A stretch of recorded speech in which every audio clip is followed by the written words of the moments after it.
Hi there. I wanted to welcome you back to Life Let It Flow Effortlessly. We're in week number 4, and we've got some pages here that I'm going to go over in an overview.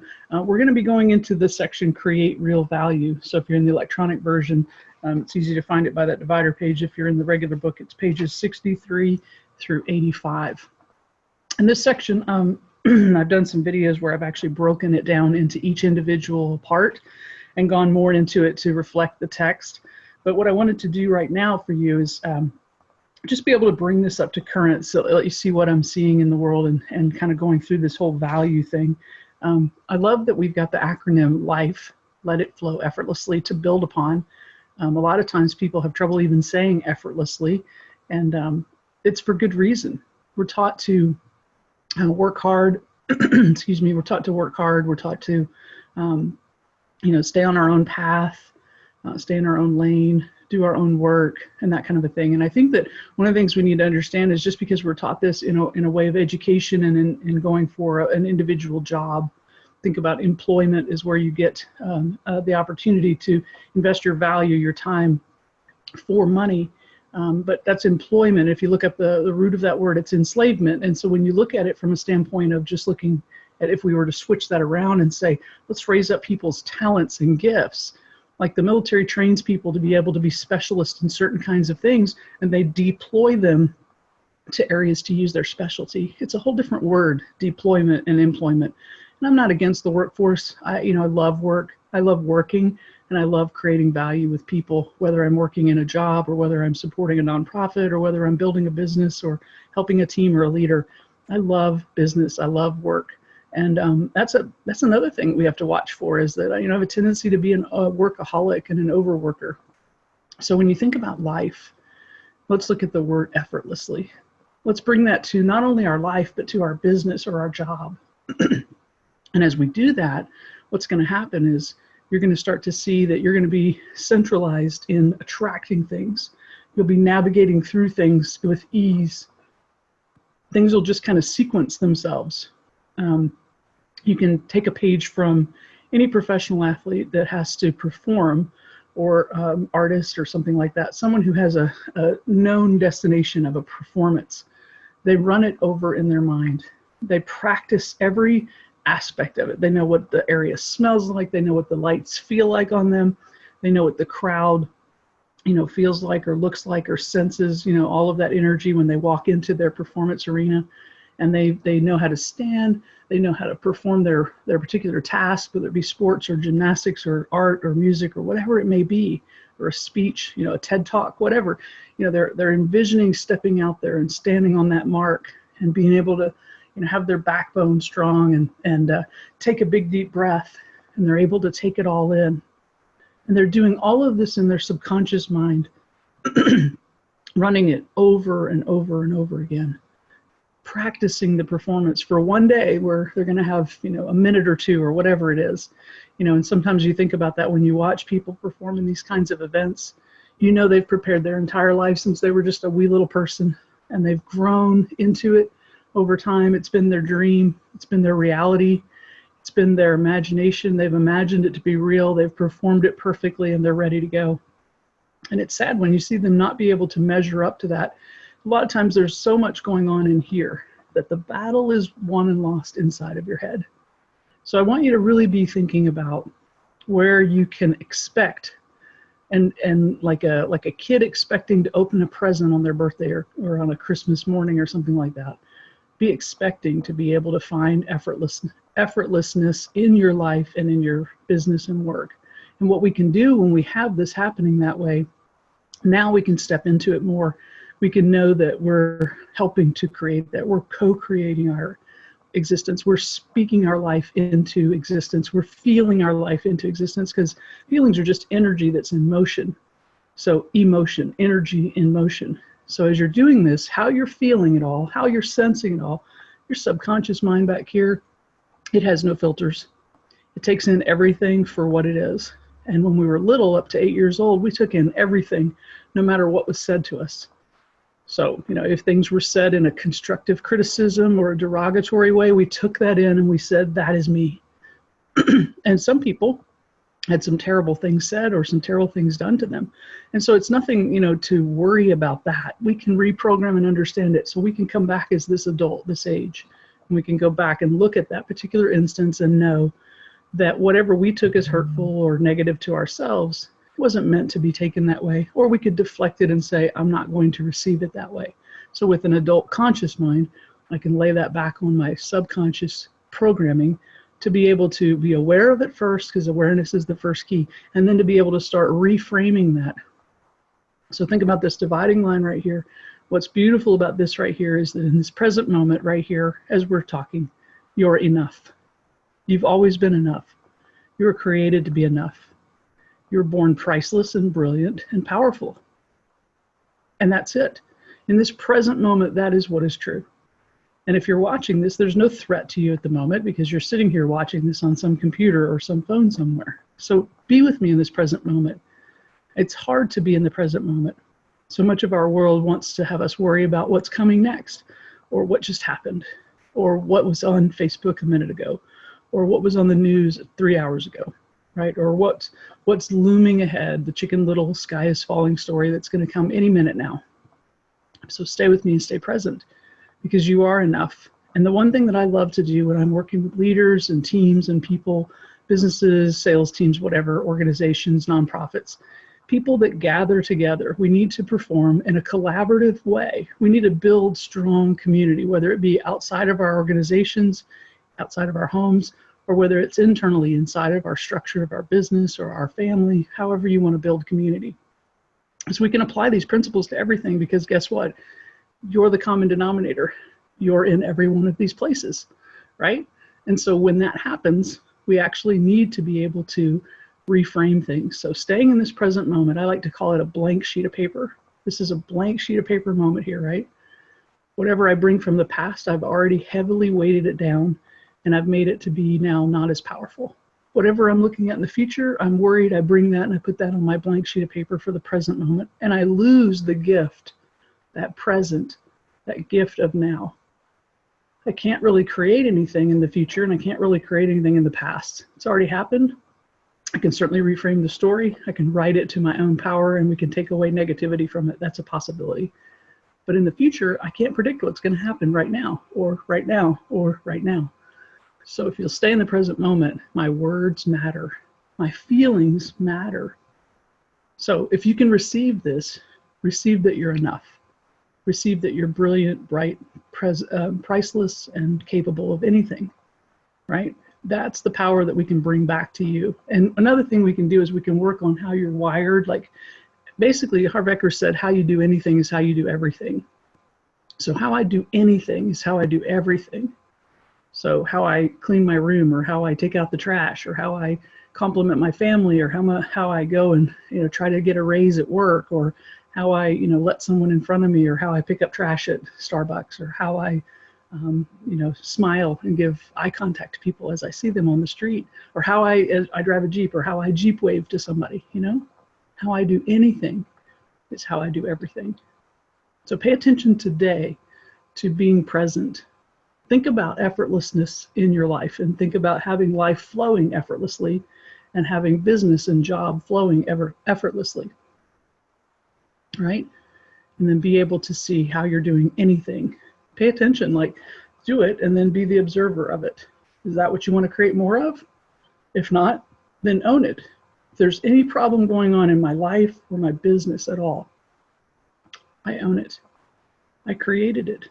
And if you'll do that, even when things are like, but no, this happened to me. No, this thing was out of my control. And I get it. But for just a moment, in this present creative moment, just own it. Because the minute you own it, you can actually control it. Once you own it, you can do something about it. Then you can actually make some adjustments on it. But if we're in this sort of like defense or judgment about it, you're too stuck. You're too far back in all of your programming. And I can't help you in that regard. So we got to bring you back up to a present creative moment, like an artist. I'm a fine artist. We got to have a blank canvas. And we can see and sense what we want to convey. Like I could project all of my fears and feelings onto that, and I could make a piece of art that was to disturb you or to be angry. And that would be fine because it's going to move you, right? Artists want to make you be moved by the artwork. They want to bring attention to what's important to them or what's important to what they want to have happening in the world. So they create that on a blank canvas. But think about it. You could just as easily create something that's scary and disturbing as you could create something that was beautiful and inspiring. So you're creating this. This is your canvas every day. How you do anything is how you do everything.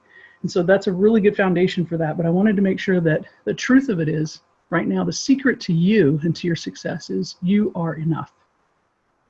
That's what we need to work on. And when you believe that and own that and buy that and keep enrolling yourself into that, your life will be able to be magnificently more productive in your relationships and in your ability to make money.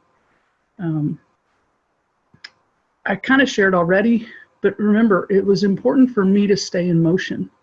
When I got into a fearful place, I needed to stay in motion in order to continue to take my next step.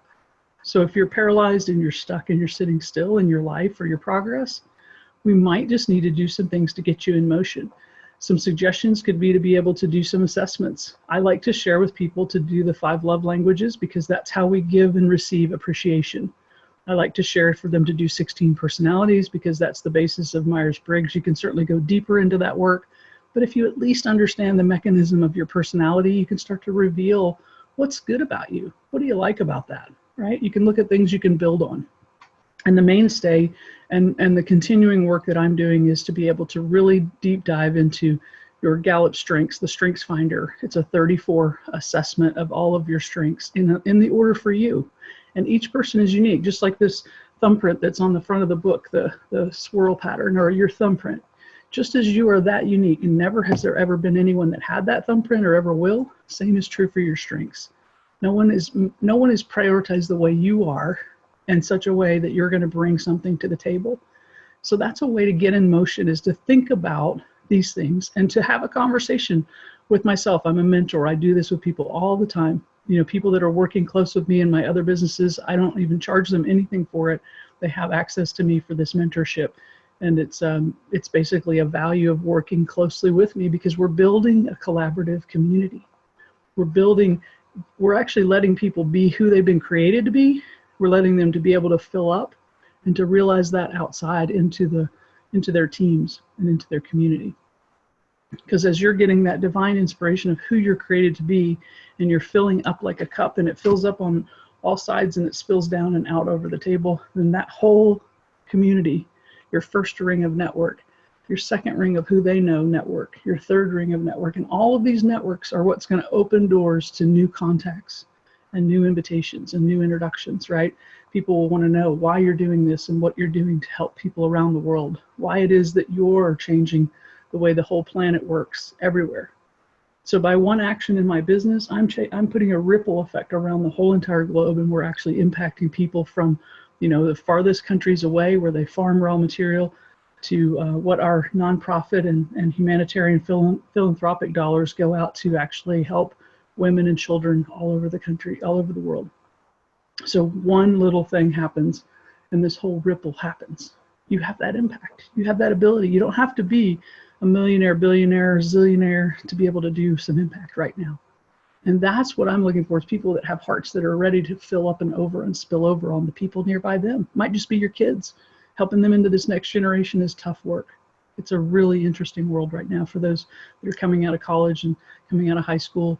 They need mentorship. They need possibility. They need someone to create and dream and help open up opportunities instead of telling them how they can't do this or that. They're pretty powerful, and they need to have more creative license to be able to do things. So I wanted to bring that conversation to the front, and I want to be able to I know I've got this in my recording when I dove down into the individual pieces, but I want to be able to share this quote, and then I want to talk to you about some cool math that I've created or that I've been inspired to see. So this one quote that's actually on page 66 here, 66 and 67 in the book, it actually is what changed my life. I was working as a graphic designer, and this quote came by, and it's the one from Marianne Williamson on, just being powerful. So here it goes. I'll read this to you here just real quick so I can create the words and not miss them. Our deepest fear is not that we are inadequate.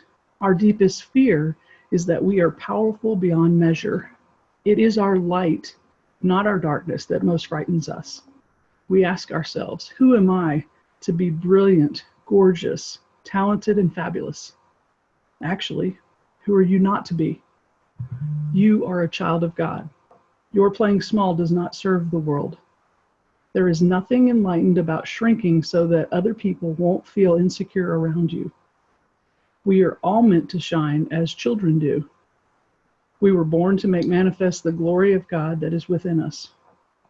It's not just in some of us, it's in everyone. And as we let our own light shine, we unconsciously give other people permission to do the same. As we are liberated from our own fear, our presence automatically liberates others. So our presence alone is enough. Our presence automatically liberates others. So you are enough. And what I wanted to share with you is over on page 69 is a good friend of mine showed this in a presentation when she was doing it. She said, what's 1 + 1? It's not 2, right? It's 11. And basically when you think about that 1 + 1, when I come alongside of you, and now we're 11, and we bring someone else alongside of us and someone else alongside of us, can you start to see this huge number? That would be 1,111, right? So now think about the power of what we can do and what we can bring to this world. It's not just you and me being added together, multiplied together, exponentially expanded together. It's basically coming alongside one another. So mentorship is an interesting thing. I don't necessarily have to have all of the answers to mentor someone. I just have to have some compassion and some listening skills, and then be able to hear what they're saying and ask a few questions. Help them clarify their own conversation. Because really right now, I'm not doing the work. You're doing the work. Every one of us is doing our own work individually inside of us. And that's really the secret of transformation, is it's an inside job. You can see it happening as the caterpillar spins itself into the cocoon that it created to come out to be the butterfly. It's a beautiful process, and it's an inside out job. No one can come in and cut you open and pull you out. That wouldn't work because the butterfly couldn't fly. We can't do that. So basically, if you think about this transformative process, let's think about it. How you do anything is how you do everything. So let's think about what kind of value do you want to see in the world? And then let's go be it, right? We've heard quotes like this. If we want to be something valuable, go be that value to the world. You first invest that seed, that inspiration, that vision that you're imagining, put that out onto your creative screen, and you'll start stepping into it, and you'll start seeing it actually develop. You're more of an artist than you ever gave yourself credit to be. And unfortunately, somewhere throughout the school system, someone said you can't draw, or you can't sing, or you can't dance. And you shut down that creative spark, that spirit inside of you. I'm here to kind of wiggle that and water it and bring it up to the surface. Let's make sure it's there. Because what I know about some seeds is they stay down below the ground for a long, long time, and then all of a sudden they shoot up like crazy. Look at bamboo. Bamboo goes 5 years underground before you see the first little teeny piece coming up. And then it shoots up like 60 feet, like almost overnight. But I want to thank you for taking the time here. And most of all, I want to thank you for diving into discovering the value you were created to be. And just like a $20 bill would be valuable, even if I crumpled it up and I threw it down and dirtied it up, straightened it back out, it would still be $20. So let's understand that we were created that way. We're valuable today on our present blank sheet of paper. And let's see where we can create value first in your everyday habits and your love and appreciation with yourself, and then to others. And let's see this start to play out. So you'll look at the individual sections that are provided for you here that breaks down this value section into little pieces. And I look forward to talking to you again. Have a great one.